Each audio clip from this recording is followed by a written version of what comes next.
El Departamento de Comunicaciones ha querido hacer esta edición especial de Masonería al Día.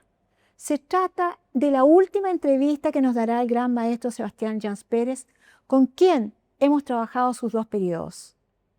Esta presentación tiene un doble propósito. El primero es agradecerle al gran maestro la confianza depositada en el equipo de comunicaciones. Y el segundo es hacer notar que por primera vez un venerable maestro entrevista al gran maestro. Nuestro colega Luis Valderas, reconocido periodista, estará a cargo de una conversación in profundis. Efectivamente, Rosana, en nuestra edición especial de Masonería al Día, hoy estamos junto al gran maestro de la Analogía de Chile, Sebastián Jans Pérez, quien está próximo a concluir un mandato de 2 periodos, iniciado ya hace el 2018 y próximo a culminar. Y justamente en esta entrevista queremos abordar varios temas relacionados con lo que ha sido esta gestión y cómo esta gestión también se proyecta en términos institucionales hacia el futuro, pero quizá también conocer otros aspectos relacionados con la vida más pública y también un poco más privada del gran maestro Sebastián Jans. Así que muchas gracias, gran maestro, por conversar con nosotros ya próximamente a terminar su cargo en esta edición de Masonería al Día. Muchas gracias, Masonería al Día, por esta oportunidad final de poder conversar sobre temas que sean de interés para este medio informativo tan relevante que hemos tenido. Así es. Bueno, gran maestro, primero, ¿cómo se siente? ¿Cómo está el ánimo? ¿Qué pasa con la mente de un gran maestro cuando ya está próximo a culminar un periodo de 8 años, dos periodos prácticamente al frente de la Analogía de Chile? No, bueno, estoy contento de haber cumplido una gestión que considero relevante.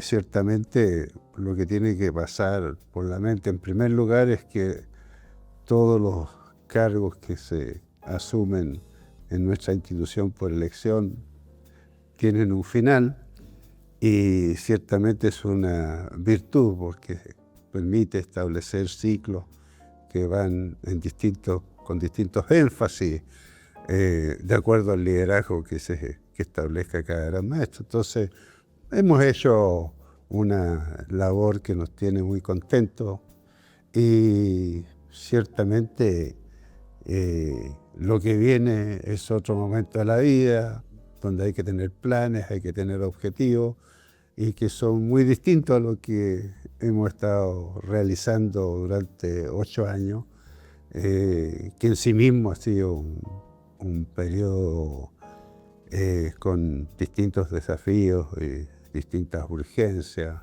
en fin. Por lo tanto, seguramente va a ser un momento más tranquilo y hay planes de escribir, hay un programa para escribir de actividades, en fin, y ciertamente seguir cumpliendo con los deberes que me corresponden como masón, con mis logias, la respetable logia Constructores número 141 y la respetable logia de Investigación Estudios Masónicos Pentalfa. Por lo tanto, para el masón siempre hay tareas que cumplir y trabajo que hacer. Así es. Bueno, gran maestro, hablando un poco de lo que ha sido su gran maestría, ¿no es cierto?, en estos últimos 8 años, que sin duda han puesto un sello, ¿no es cierto?, en lo que ha sido la funcionalidad de la Analogía de Chile. Hay varios hitos que me gustaría un poco relevar en esta ocasión. Primero quiero hablar de los periodos complejos, porque le toca dentro de su periodo afrontar 2 temas, la pandemia y ante el estallido social. ¿Cómo se asumieron esos 2 hitos, ¿no es cierto?, que obviamente significaron también alteraciones en lo que fue el funcionamiento de la Analogía de Chile? Bueno, el estallido social fue una herida profunda dentro de nuestra convivencia nacional. Imposible que no hubiese un efecto dentro de la orden. Nuestro país se polarizó, nuestro país entró en una situación de tremendas contradicciones y donde obviamente habían acciones violentistas muy extremas, donde sectores delictivos merodearon la Gran Logia en acciones que fueron tremendamente complejas. Pero el alma de Chile en ese momento estaba brutalmente quebrada. Y en ese contexto también surgió dentro de nuestra realidad masónica, surgió una expresión de lo que estaba ocurriendo fuera. Hubo momentos en que se expresaron situaciones, sobre todo en los chats o en los medios que tenían las logias para propósitos masónicos, se dieron debates que no correspondían. Y para este gran maestro y el gobierno superior de la Gran Logia de Chile, el desafío era introducir esas discusiones discordantes que se estaban dando dentro del modo masónico.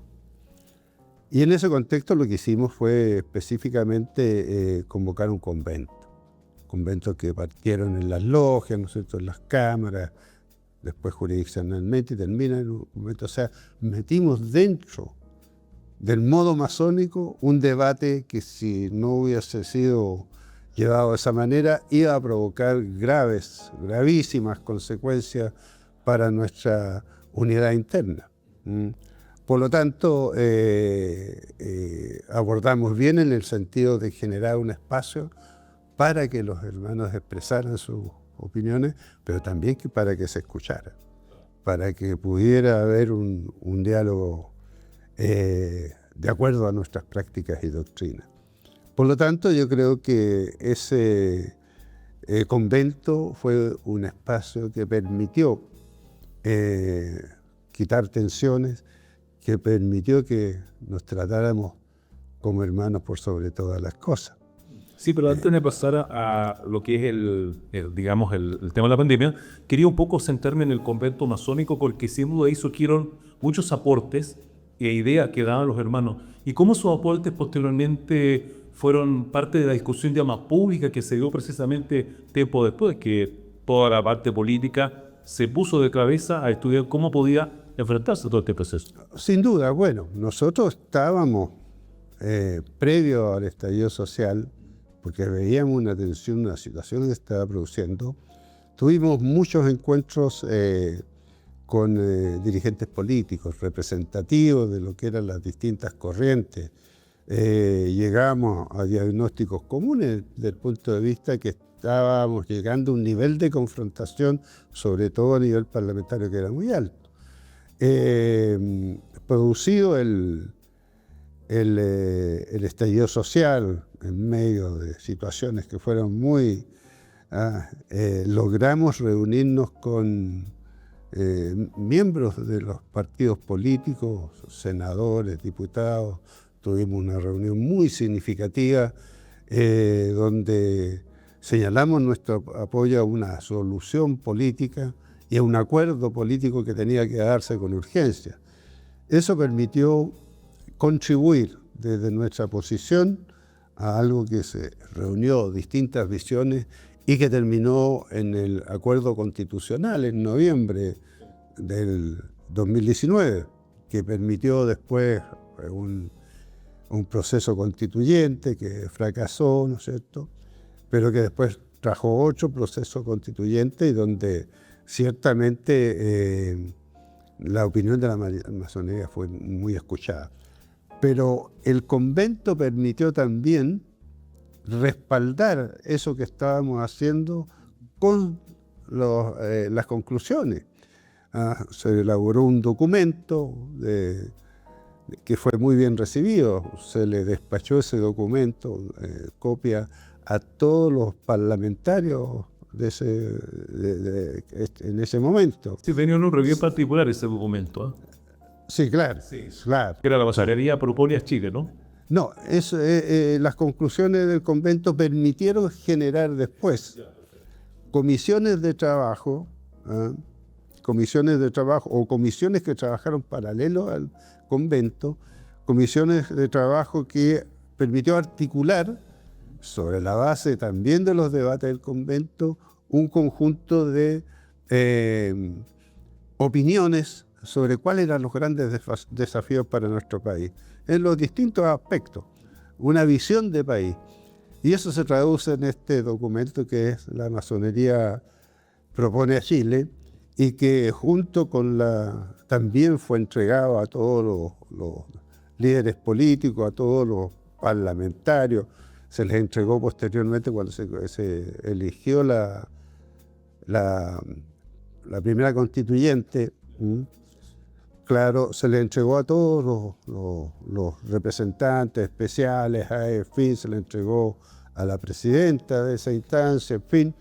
O sea, entregamos opinión, y opinión fundada y opinión de calidad, producto del trabajo que se hizo desde el convento, ¿no es cierto?, y de los grupos especializados que emergieron del convento para dar un tratamiento y hacer propuestas efectivamente sobre qué es lo que debíamos hacer.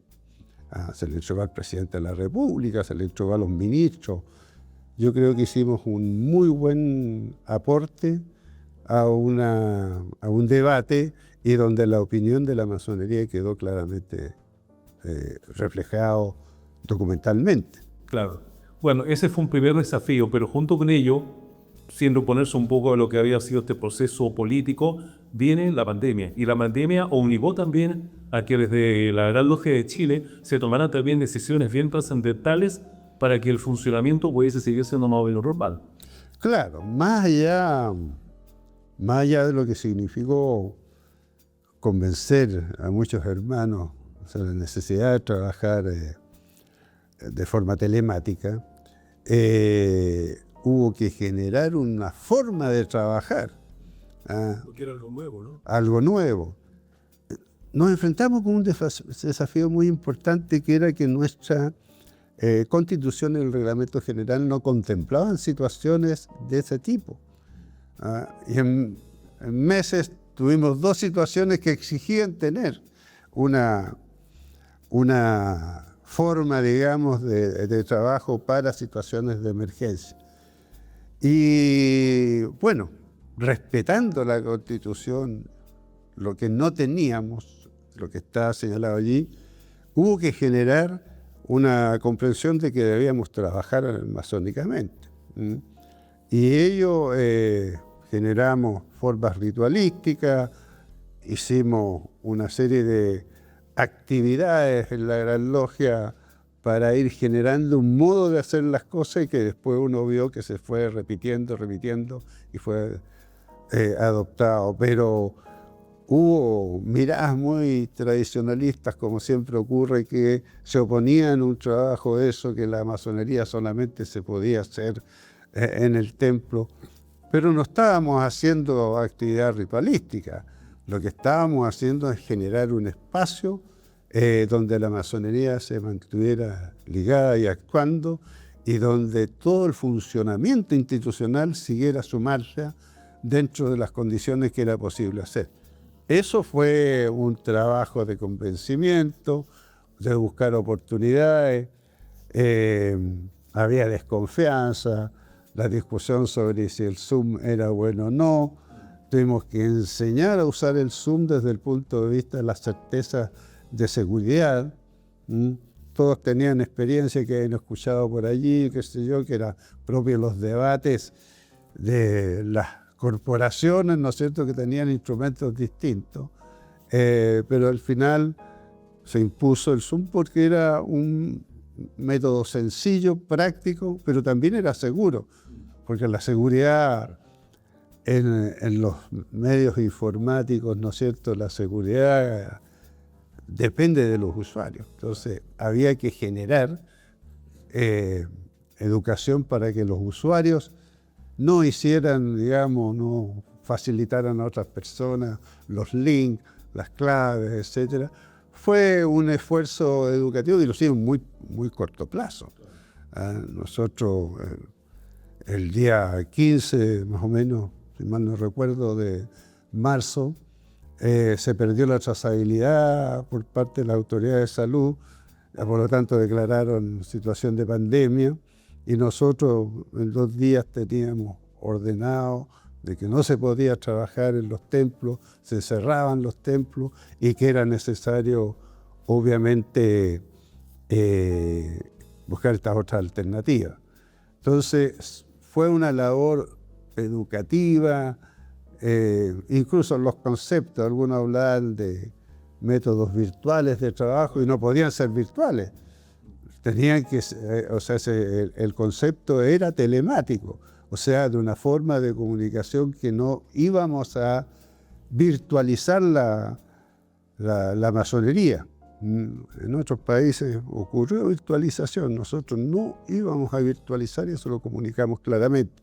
O sea, no podía establecerse una ficción digital de lo que estaba ocurriendo, de lo que debía ocurrir en el templo.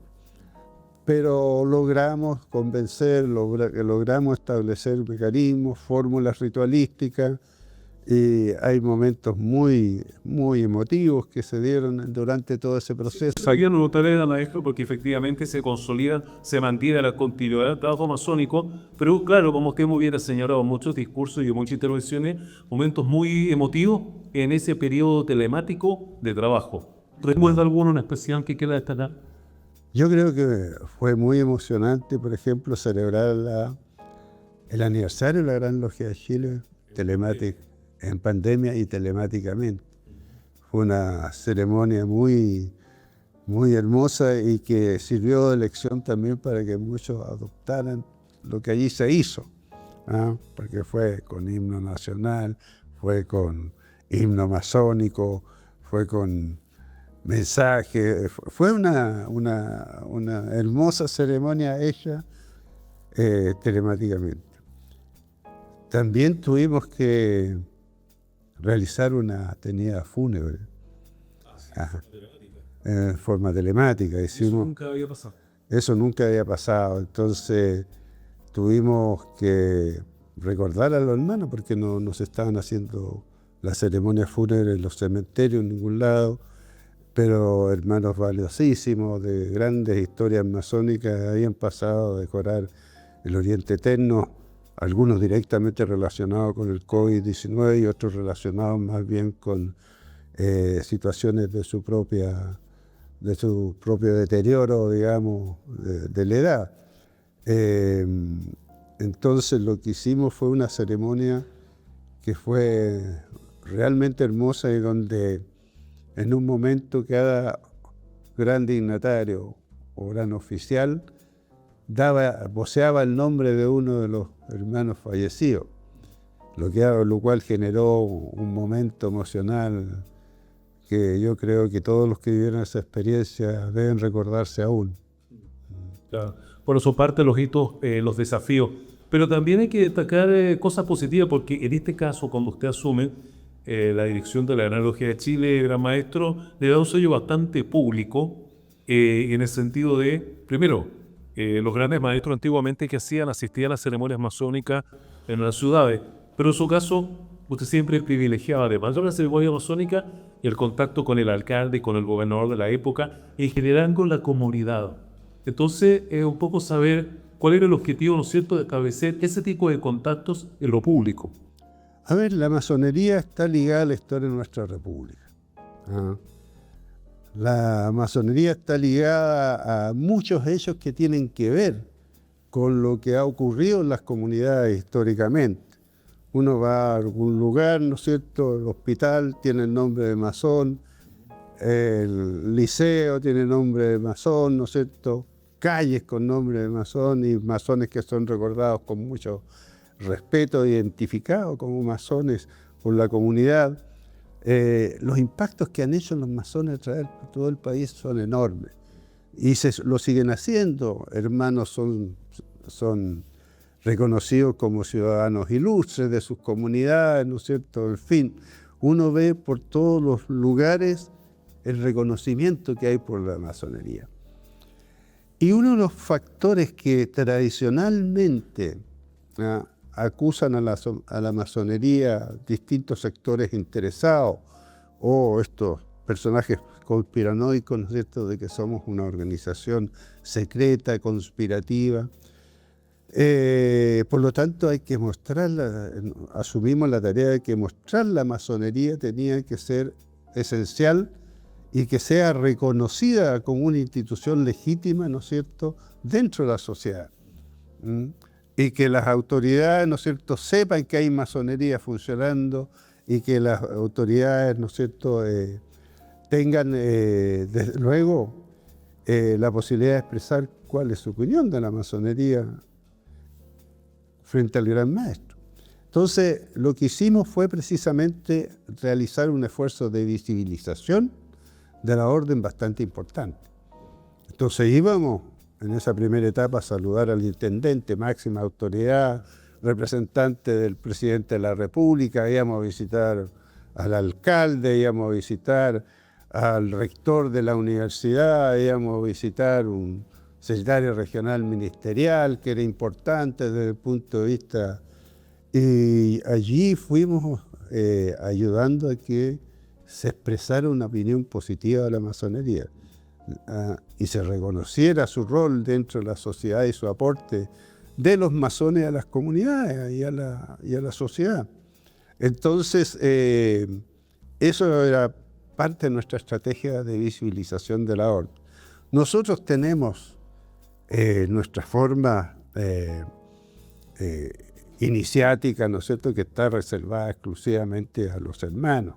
Lo que ocurre en los templos cada día, en las logias, es un tema nuestro. Pero nosotros tenemos figuras que están actuando hoy día, buenos médicos, ¿no es cierto?, hermanos que son reconocidos por su aportación a la salubridad pública o que juegan roles en la educación, etcétera. Eso no puede ser secreto. Obviamente, si el hermano no quiere darse a conocer, me parece bien, es parte de su derecho, está en su derecho constitucional. Pero ciertamente había que mostrar una masonería activa, presente, una logia que está cumpliendo 80 años, ¿por qué no lo deben saber las autoridades del país? Y eso fue generando una mirada de mucho respeto hacia la masonería, porque lo que nosotros teníamos que exhibir era justamente la calidad de los hombres que intervienen dentro de sus comunidades y que son masones. Por lo tanto, parte del esfuerzo de visibilización de nuestra institución tiene que descansar en que las autoridades locales, regionales, comunales, entiendan que hay una institución respetable dentro de su comunidad, que es la masonería. Bueno, ese ejemplo que usted da a los maestros de reunirse con las autoridades del mundo político, del mundo también cultural, también fue seguido por otras autoridades. Tenemos la figura de los grandes delegados jurisdiccionales, venerales maestros, miembros del gobierno superior de la orden, que finalmente también comenzaron a hacer lo mismo. Y hoy día vemos en las regiones cómo estas figuras también hoy día, por iniciativa propia, también hacen actividades públicas. Sí, claro. Bueno, esto correspondió a una estrategia que tenía que implementarse también a través de las realidades locales.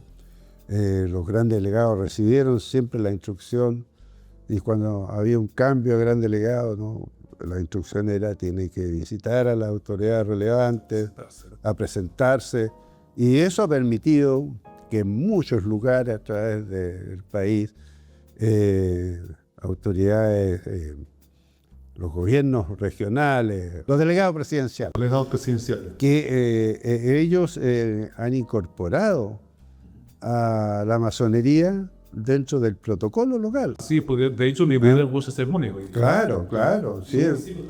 Por cierto, entonces, por ejemplo, Valparaíso, ¿no es cierto?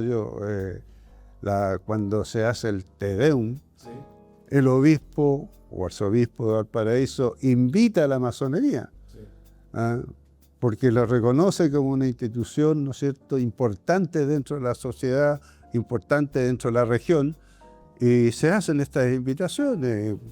Temuco igual, el gobierno regional tiene considerado dentro de sus actos a la masonería. Entonces se invita al gran delegado, y eso tenía que hacerse visibilizando también al gran delegado jurisdiccional. Bueno, Cuando usted llega a convertirse en gran maestro de la Analogía de Chile, lo hace bajo un lema que era más que mejor masonería. ¿Cómo nace ese lema y cuál era el objetivo de implementar esa idea dentro de la aula? Esto surge necesariamente en que los objetivos que tienen que primar en el desarrollo institucional, en los roles de los liderazgos, tiene que ser siempre pensado en la masonería. La masonería no puede ser expresión de otros intereses, no puede ser expresión de un partido político, de un gremio, no puede estar dominada, ¿no es cierto?, por hermanos que pretendan, ¿no es cierto?, desde la masonería construir una lógica propia. Todo lo tenemos que hacer desde el punto de vista de la masonería. Como se advertía en algunas situaciones a veces o lógicas, dijimos, bueno, pongamos la masonería en la prioridad. Entonces, hagamos más masonería, sí, para que no quede espacio para otras cosas, claro, para otras lecturas, para otras intenciones. Más masonería. Y siempre desde el punto de vista de lo que es cualquier propósito de mejoramiento continuo, debemos pensar, ¿no es cierto?, que también la masonería tiene que ser siempre mejor en sus procesos, en sus mecanismos, digamos, de realización del trabajo, en fin. Centremos fuertemente en la masonería lo que debemos hacer, más masonería. Esa fue la premisa que buscamos. Dentro de un diagnóstico que se hizo, bueno, apuntemos a aquello.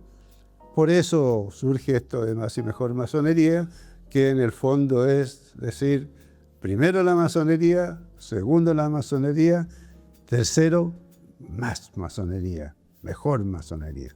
¿Y de qué manera que usted, maestro, que ese pensamiento se ha plasmado hoy día en lo que vemos en la Analogía de Chile y en nuestro país en general?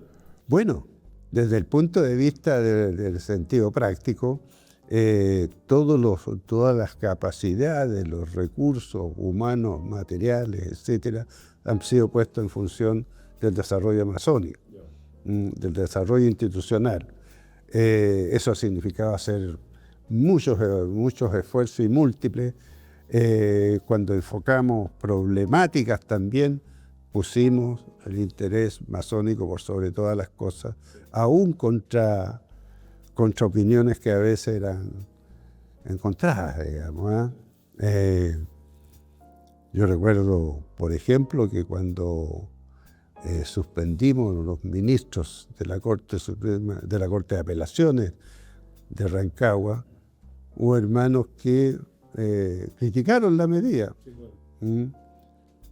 Y fue una medida drástica, una medida, ¿no es cierto?, que golpeó fuertemente no solamente a quienes fueron expulsados de la orden, golpeó también ciertas comprensiones sobre cómo abordar los problemas, ¿no es cierto?, que pueden afectar gravemente a la institución. Entonces, yo creo que cuando usted ve la orden en peligro, los intereses de grupo desaparecen. Solamente el interés masónico es el que debe primar. Gran maestro, y en estos 8 años, algo que le haya causado profundo dolor, malestar, producto de estar ausente de la institución. A ver, el malestar es secundario. Lo que importa es que uno asuma el deber que tiene. Uno puede sentirse bien o mal por cosas que ocurren, pero tiene que asumir la responsabilidad. Personalmente o que vaya a afectar? Miren, muchas cosas que uno lo golpean y dolorosamente, muchas cosas uno sabe que cuando toma decisiones hay consecuencias y que uno tiene que entender siempre que esto es por el bien de la orden. Cosas dolorosas, uno las restaña, ¿no es cierto?, con el sublime amor que le tiene a la orden. Gran maestro, hay 2 temas importantes dentro de su gestión, como hay más, pero yo me recuerdo, por ejemplo, que el desarrollo de esta actividad llamada Fraternitas, que se idea, ¿no es cierto?, en su gestión con la ayuda de varios hermanos, entre ellos Rodolfo Torralba, ¿no es cierto?, y otros más, era una forma también de visibilizar a la masonería. Y cuando usted le propone la idea de ser fraternitas, ¿qué oportunidad vio usted exactamente para la orden y para el desarrollo institucional? Sí, nosotros teníamos dentro de nuestro plan de trabajo establecer alguna ceremonia laica que no estaba muy claro, se hablaba votos por Chile o algo así, pero generar una ceremonia laica, porque todas las ceremonias que hay durante las fiestas patrias o son militares o son religiosas. Exactamente. No hay un espacio donde digamos, todas las personas, independientemente de sus visiones, creencias, opiniones políticas, se reúnan. Y lo más importante es que debía ser un espacio donde la máxima autoridad que asistiera entregara su visión sobre el interés superior de Chile. Era parte del diseño. Y eso, bueno, recuerdo que asistiendo un día a unos primeros aniversarios de la Logia Pitágoras, ¿no es cierto?, se acerca Rodolfo y él me plantea la idea, y que era plenamente coincidente con lo que buscamos. Entonces, conversemos, qué sé yo. Él tuvo tiene el honor de haber dicho, ¿no es cierto?, puedo reclamarlo siempre, que puso el nombre Fraternitas. ¿Él puso el nombre? Él propuso el nombre. Y bueno, y con él fuimos, y con otros hermanos, desarrollando la idea, y que se convirtió en una ceremonia magnífica. La primera asistió el presidente de la República, don Sebastián Piñera, y que en más de alguna ocasión que nos encontramos en un acto posteriormente, siempre ponderaba el hecho de haber vivido esta ¿Y experiencia. recordaba siempre ese hecho cuando se cumplió? Sí, no, él se recordaba. El segundo Fraternita, desgraciadamente él tuvo que mandar un mensaje grabado, porque era plena pandemia. Hicimos el Fraternita con el gran templo vacío, solamente con cámaras, qué sé yo, con la gran maestra de la época, Ariana Linat. Y posteriormente no pudo asistir porque andaba fuera del país, y mandó al vicepresidente en ese momento, que era don Rodrigo Delgado, el vicepresidente Delgado, que asistió y que se fue también impresionado por los contenidos, las formas, ¿no es cierto? Y él cerró a nombre del presidente de la República de intervención. Con su intervención, después vinieron los presidentes del Senado y todos los que han vivido, sin conocer la masonería, han vivido Fraternitas desde el mundo político, como principales autoridades, siempre se han ido, ¿no es cierto?, con una imagen de la masonería e imagen de los objetivos del acto, que ciertamente yo creo que es un tremendo logro desde el punto de vista de, primero, tener un acto laico para la República, y segundo, un acto donde la masonería acoge a las distintas representaciones y uno puede escuchar a la máxima autoridad presente sobre cómo ve el país, cuáles son los grandes desafíos, y sobre todo asumir justamente ese llamado a ser hermano. Bueno, con el pasar de los años, Fraternitas se incorporan dos potencias masónicas más. Viene la Gran Logia Femenina de Chile y luego la Gran Logia Mixta de Chile. ¿Cuál fue el objetivo de invitarlas? O sea, la Fraternitas parte con la masonería femenina. Ya, o sea, las dos organizaciones, claro. Claro.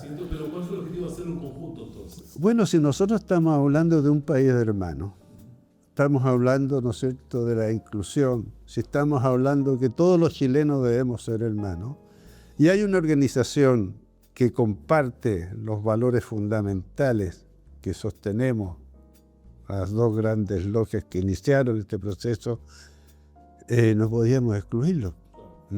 O sea, era una incoherencia que la masonería mixta estuviera afuera. Y yo creo que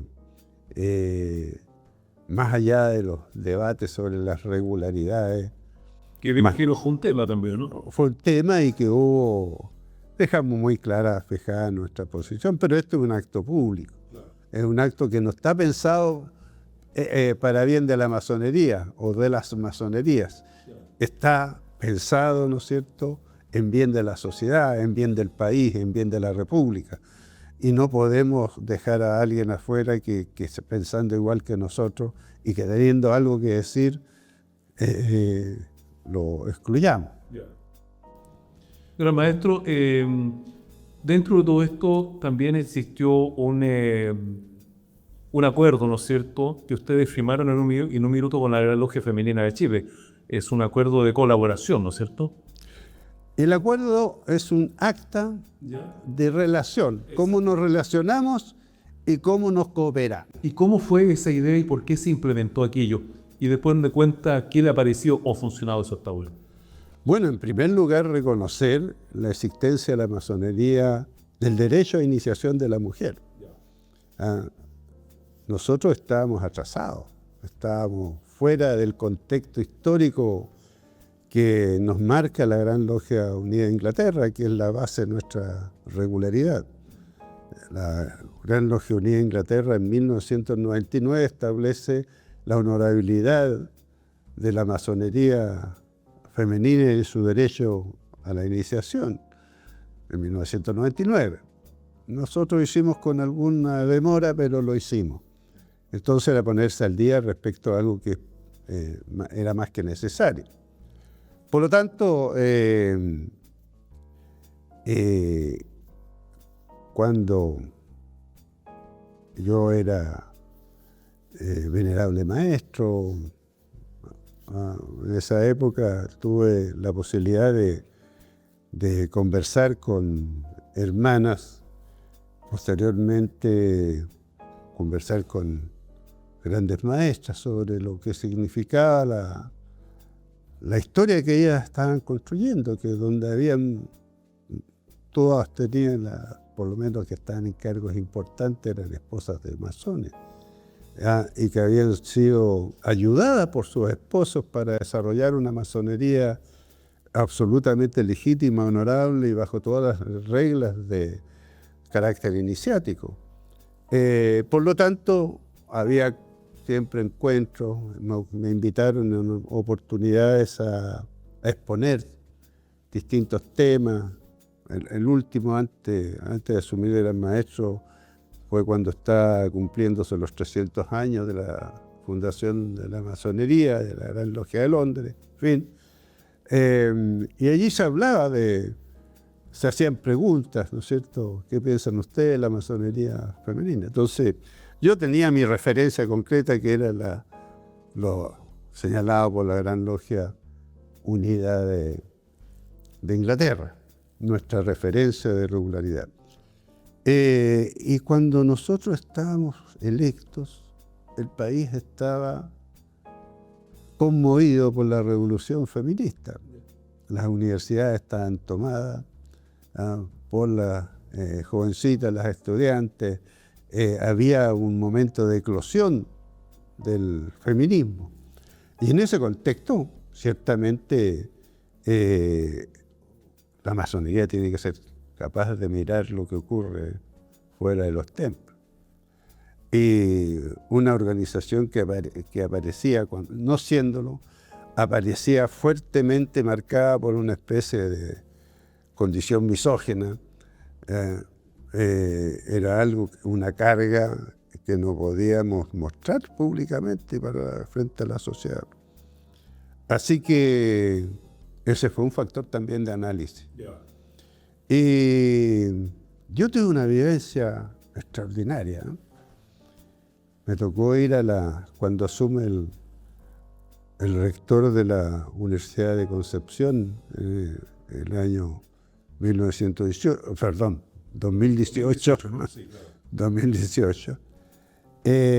asume el rector, termina la ceremonia, salimos y afuera estaba, ¿no es cierto?, una cantidad enorme de niñas, ¿no es cierto?, gritando al que pasaba, al varón que pasaba, ¿no es cierto?, abusador, violador, etcétera. O sea, para mí fue un momento impactante desde el punto de vista de lo que significaba la apreciación de una convulsión social que había que medir. Y fue un momento de análisis también, o sea, hasta dónde nosotros, desde el punto de vista de la imagen institucional, no aparecíamos como una institución arcaica, una institución abusadora, dado que no dábamos respuesta frente a lo que teníamos al lado, una masonería femenina. Entonces, son análisis que se hacen, se debatió ampliamente en el Consejo en ese momento, recién estábamos iniciando nuestra gestión y teníamos claro que debíamos dar una señal, por lo menos en la dirección señalada por la Gran Logia Unida de Inglaterra. Y eso se tradujo en un documento, las palabras siempre, los conceptos hay que usarlos adecuadamente. El hecho de relacionarnos significaba que había cosas que eran común, aspectos doctrinarios comunes, por lo tanto podíamos tener una relación, y la cooperación era reconocer algo que venía existiendo hace mucho tiempo. La cooperación que daban hermanos al desarrollo de la masonería femenina, las ayudas que habían dado las logias femeninas después del terremoto de 2010. Nuestras logias en algunos lugares funcionaron, digo nuestras de la Gran Logia de Chile, funcionaron en templos masónicos de la masonería femenina, en la zona, digamos, interior de Valparaíso, en Talcahuano, en fin, habían recibido el apoyo fraterno de las logias femeninas para ocupen nuestros templos, sigan trabajando acá. Había una cooperación y teníamos que traducirla simplemente en un documento. Claro, y ahí se forma entonces esta colaboración que ha donado hasta el día de hoy. ¿Qué balance es usted respecto de lo que ha sido esta, ¿no es cierto?, colaboración que existe entre amplias logias, grandes logias? Ha sido tremendamente beneficioso. En primer lugar, reconocer que tenemos hermanas. Y eso es ya un avance enorme. Hermanas que viven nuestros mismos procesos iniciáticos, hermanas que tienen nuestras mismas motivaciones, hermanas que representan genéricamente, ¿no?, representan la mitad de nuestra sociedad. Así es. Y eso es un primer beneficio. Segundo, hemos podido realizar distintas actividades en común. Dignifica a la Gran Logia de Chile la colaboración que ha dado a la Gran Logia Femenina en distintos aspectos. Y ciertamente muchas veces se ve como fraternidad, pero hay muchas actividades. Cuando enfrentamos el estallido social, salimos con opiniones comunes, abordamos distintas miradas e iniciativas. Se hicieron debates, en medio del debate constitucional. Hicimos muchas cosas en común para orientar a nuestra sociedad. Ganamos legitimidad como Gran Logia de Chile a partir del reconocimiento de que teníamos al lado una gran logia femenina. En esta segunda parte de la entrevista, por primera vez, el gran maestro Sebastián Yans Pérez hablará de su vida personal, desde dónde nació y el cómo se fue gestando su dedicación y entrega a la masonería. Bueno, gran maestro, yo sé que usted es un amante de la historia y vamos a ir ahora a conocer la historia, pero la historia de su vida, esos Orfeos. Así que, primero que todo, porque todos lo conocemos como el gran maestro, pero nos gustaría conocer también la parte más humana. ¿Cuándo y dónde nace usted, gran maestro?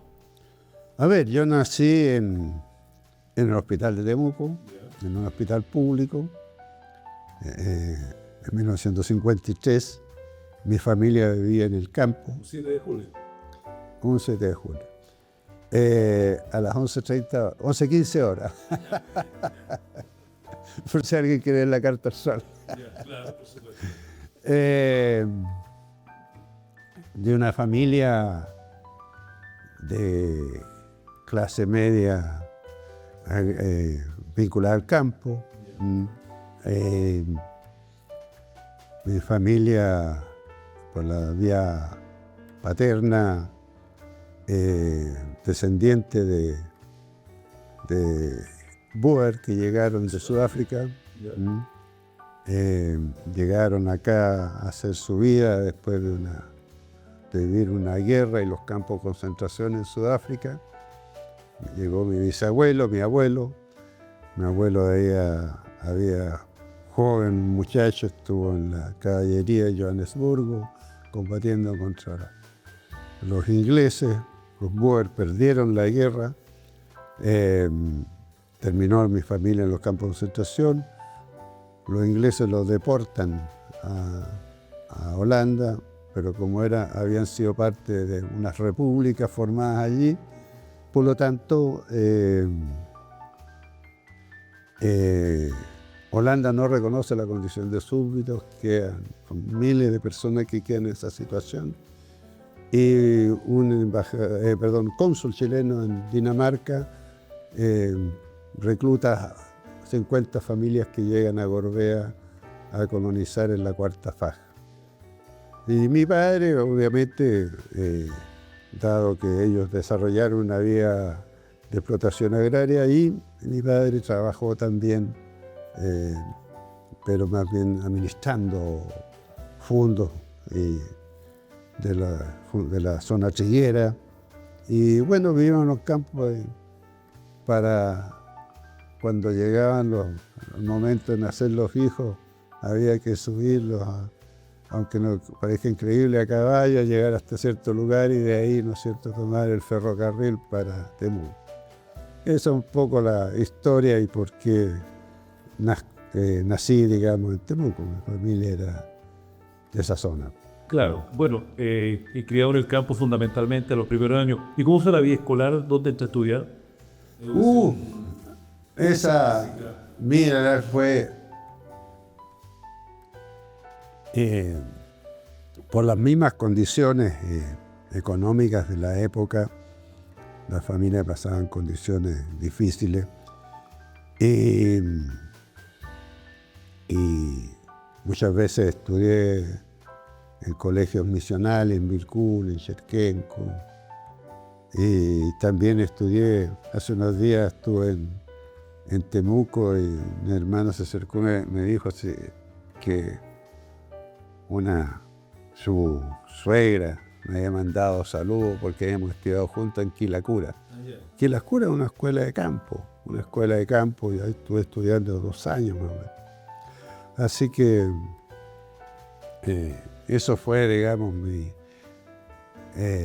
siempre estudiaba de acuerdo a las condiciones propias del momento económico de la familia, si podía pagar internado o no. Claro, ¿y cómo catalogaría usted su niñez y su juventud?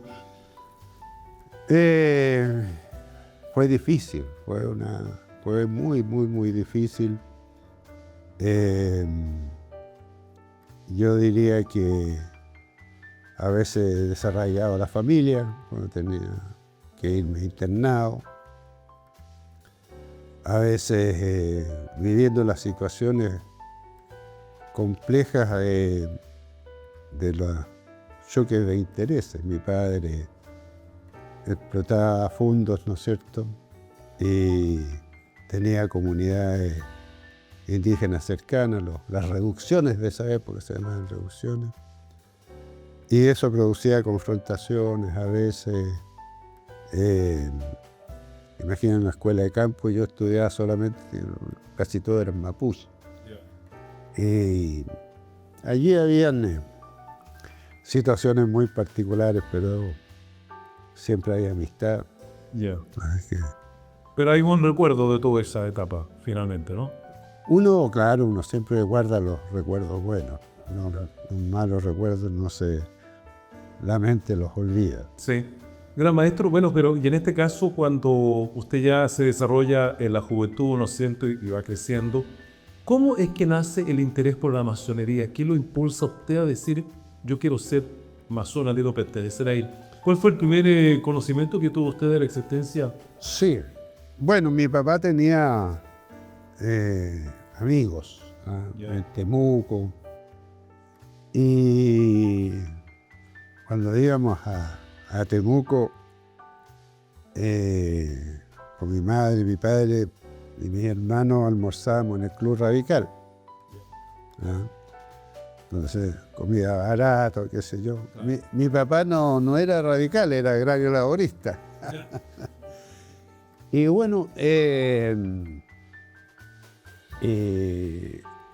había personas que eran muy cercanas a él, qué sé yo, y mi mamá decía, son masones, me decía. Mi mamá me soplaba al oído. Para mí era nada. Pero las personas estas eran con muchos conocimientos, las conversaciones eran muy reposados. Y bueno, ahí escuché la primera vez de masonería. Después, en los años 70, hay una entrevista que sale publicada en La Tercera, donde habla, entrevistan al gran maestro de la época, que era ya René García Valenzuela. Y en esa entrevista yo, Lolo, militante ya de una juventud política, lo encuentro sus respuestas como muy razonables, muy razonables, muy racionales. Entonces me llamó la atención. Salía con su ¿Parabendo? No completo, salía con su collar, que se ve en la foto, en fin. Bueno, y yo después me fui metiendo digamos, mayor de edad, me fui metiendo en la historia, leía mucho de historia. Pero sin ser masón todavía. Sin ser masón, no, todavía no, claro. Interés espontáneo. Espontáneo, claro. O sea, aparecían, pues, de repente personajes que yo me atraían mucho, que estuve estudiando, me iba a la biblioteca en mis tiempos libres a buscar, en fin. Aparecían estos personajes y por ahí el dato que eran masones. Y bueno, son figuras que a mí que yo admiraba mucho, Pedro Aguirre Cerda, Salvador Allende, que eran personajes que anduve indagando en sus roles históricos, en fin. Me atraía mucho, por ejemplo, la figura de Eugenio Mate. Y resulta también masón. En fin, uno iba ahí encontrando. Me metí mucho en la historia social del país. Escobar Carballo, que fue un gran líder obrero, anarquista. Augusto Pinto, Carlos Alberto Martínez, que fue un gran dirigente sindical en ese tiempo. Yo estaba metido en esas indagaciones, también masones. Entonces eso fue generando una atracción importante. Y conocí también ya en la época de lucha por la democracia a hombres con una tremenda sabiduría y que me parecían extraordinarios. Después me enteraba que eran masones, por alguna razón uno se entera. Abeliuk, por ejemplo, un tipo con una tremenda formación, en fin. Enrique Silva Sima. Y eso ocurre en definitiva que en medio de la lucha por la democracia alguien me dice, ¿tú qué sabes tú de la masonería? Y allí llego Y parece que sabía harto ya, ¿no? ¿Ah? Parece que sabía harto ya de la masonería cuando le pregunta. Bueno, sabía de personajes, de personajes, claro, qué sé yo. Entonces, a mí me pareció muy interesante, me extendí mucho y me dice, mire, a mí me gustaría presentarte. Y bueno, él es el que hace las gestiones para que me presente un hermano muy querido para mí, que fue Raúl Blin Necochea. ¿Ese fue su maestro patrocinante? Ese fue el patrocinante. Estuvimos una tarde entera tomando café y comiendo pastelitos y cosas ricas ahí en el Café Santo, que está en Huérfanos con Ahumada. Bueno, Gran Maestro, ¿cómo fue ese momento importante de la iniciación y en qué logia precisamente lo presentaron? Fui presentado a la logia, a mi logia madre, Constructores número 141, que trabaja en Marcoleta, una logia que llevaba 10 años de asistencia más o menos cuando me presentaron, y donde habían figuras muy significativas de la masonería de ese momento. Estaba Edison Morales Silva, su hermano Darwin Morales, Enrique Testa, José Lerner Tartakovsky, que eran hermanos que eran muy reconocidos dentro de la orden y jugaban roles en sus distintas expresiones organizacionales, ¿no?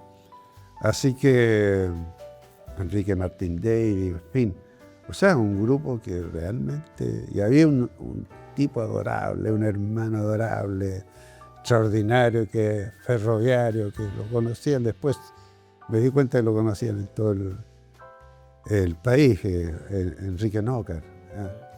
Entonces, bueno, llegué a una logia de hombres mayores, con una experiencia tremenda y respetables, pues, dignos de emular. Llegué a esa logia y, bueno, la experiencia de la iniciación, yo creo que a todos es un momento imborrable. Realmente las 3 ceremonias simbólicas son extraordinarias y que lo marcan a uno en su vida masónica. ¿Cuándo se inició? Me inicié el 12 de mayo, el día del cumpleaños de mi madre. Ella estaba viva. El 12 de mayo de 1987. Y a lo largo de su vida masónica, Gran Maestro, me imagino que tiene algunos referentes importantes dentro de la masonería que han sido gravitantes en su vida.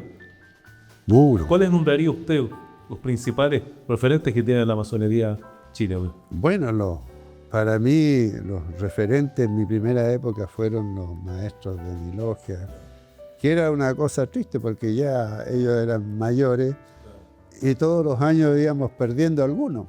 Entonces eso era muy impactante. Pero yo, un tremendo recuerdo y aprecio por el venerable maestro que me inició, Edison Morales Silva. Ese para mí fue siempre un referente. Posteriormente pude ingresar a la logia Pentalfa, donde conocí a algunos personajes consulares, a Julio Superbi. Pude participar allí y conocer y admirar su labor. A Julio Sá Labra, un tremendo hermano. Imposible no recordar, por ejemplo, la figura del querido hermano Lawry Russell. Fueron referentes bastante importantes en mi vida y mi comprensión masónica. Un hermano que le tuve un enorme cariño, fui su secretario en Penta Alfa, Enrique Cabrera, que era un hermano que hizo una vida iniciática fuera de la Gran Logia de Chile, después se incorporó a la masonería regular, digamos. pero que de una gran sabiduría masónica. Y posteriormente la vida capitular me regaló hermanos, maestros, me regaló maestros importantes. Yo creo que imposible no nombrar a mi maestro Álvaro Pulgar Gallardo, imposible no nombrar a un hombre severo, pero de una capacidad de enseñanza masónica tremenda como es Jaime Jara Miranda. Son hermanos que me entregaron enseñanzas y hay uno que realmente me impactó mucho, me ayudó mucho. Yo le ayudé, me acuerdo que era director de la revista masónica y después de la revista Citerior, y me pedía artículos, qué sé yo, a Juan Dixon Wallman, tremendo masón, que me dejó una enseñanza muy significativa de lo que significa vivir la masonería y cómo vivirla y cómo entenderla. Claro. Gran maestro, pero también entendemos que hay otros personajes dentro de la historia de la masonería que usted también los admira bastante. Y hace poco, a propósito, a usted le tocó participar en la presentación de un libro del gran maestro Luis Alberto Navarrete y López, que además dentro de la historia de él le tocó definir un tema bastante complicado en ese instante para la masonería chilena, como era definirse, es decir, por la corriente taísta o la corriente más laica. Y él ahí como que logró precisamente un poco solucionar eso. ¿Cómo estudia usted eso y cómo podría calificar la importancia que tuvo el rol de ese gran maestro? Bueno, a ver, yo he estudiado mucho la masonería chilena. Sí. Me he dedicado a estudiar y escribir sobre la masonería chilena y he podido calibrar el rol jugado por distintos grandes maestros y la influencia que han tenido. Hay grandes maestros que tan relevantes, por ejemplo, como Héctor Bocardo Benvenuto, que tuvo que resolver problemas importantes, sobre todo en la relación entre dos poderes masónicos que compartían el mismo espacio, en fin. Pero sin lugar a duda, quien define el carácter de la masonería chilena tal cual la conocemos es Luis Alberto Navarrete y López. Lo hace como colaborador del gran maestro Víctor Guillermo Ewing y lo hace después él siendo gran maestro. Doctrinariamente lo que somos está determinado por el aporte que hizo Luis Alberto Navarrete y López. Yo siempre hablo de que hay tres grandes maestros que son determinantes en la masonería chilena. Juan de Arlegui, que es el primer gran maestro y el que hace la construcción institucional de la masonería chilena. Luis Alberto Navarrete y López, que la reimpulsa, luego un periodo difícil que enfrenta la institución, pero que tiene la particularidad también de determinarla doctrinariamente. Cuando hablamos de que somos una masonería libre pensadora, cuando revisamos los contenidos de nuestros principios, ese es el legado de Luis Alberto Navarrete y López. Y la definición sobre el concepto de gran arquitecto del universo, que allí está la médula, la esencia de lo que es nuestra comprensión de la masonería. Allí está lo que somos doctrinariamente. Esa definición del gran arquitecto del universo es tan importante como esa definición en la Constitución de Anderson, que habla de qué es lo que es la masonería como un factor de unión, donde lo importante es ser hombre de honor, es ser parte, ¿no es cierto?, de una institución donde todos nos reconocemos al margen de nuestras creencias. Por lo tanto, lo que hace Luis Alberto Navarrete y López es fundacional o refundacional tal vez respecto a lo que vivimos hoy día como masonería chilena, que es característico y es definitivamente importante. Y el otro gran maestro importante que tenemos que tener a la vista siempre es a René García Valenzuela, un hombre con una gran erudición y que fue capaz, ¿no es cierto?, de reafirmar también desde su concepción erudita lo que ha hecho Luis Alberto Navarrete López. Y él dice, nosotros somos una masonería andersoniana, en referencia a la Constitución de Anderson de 1723. Y allí está la esencia de la masonería. Allí está lo que constituye la viga maestra sobre el cual se construye cualquier edificio realmente librepensador, ¿no es cierto?, basado en el libre pensamiento, basado en la tolerancia, basado en el derecho a reconocer la libertad de conciencia de cada hermano. Así es. Bien, gran maestro, yo le quiero agradecer los minutos que nos ha otorgado aquí a Masonería del Día.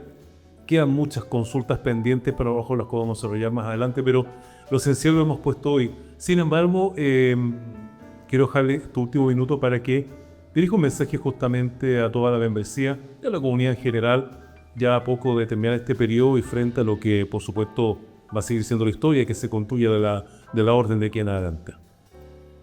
Bueno, yo creo que lo fundamental como un mensaje para mis hermanos siempre va a ser que vivan la masonería como corresponde, pero también que estudien la masonería y que estudien la masonería chilena.